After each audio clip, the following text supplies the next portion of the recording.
এ ভাইজান, সূরা ইমরান 3 নাম্বার সূরা 4 নাম্বার পারা 15 নাম্বার রুকুর 145 নাম্বার আয়াতের প্রথম অংশ বলছি। আমার ভাইরা,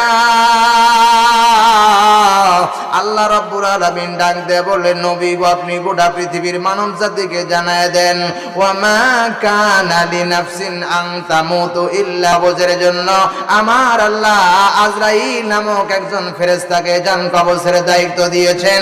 চিৎকার দিয়া বলেন কথা ঠিক না ব্যাঠিক? ভাইজান, আজরাইলকে আল্লাহ জান কবজের জন্য আল্লাহ রাব্বুল আলামিন দায়িত্ব দিলেন। আমার বন্ধুগণ, আমার ভাইরা, দুনিয়াতে যতদিন জান থাকবে ততদিন আজরাইল আসবে আর যাবে, আসবে আর যাবে। আল্লাহ ডাক দিয়ে কয়, নবী গো এই পৃথিবীতে আজরাইল কেমন পাওয়ার আমি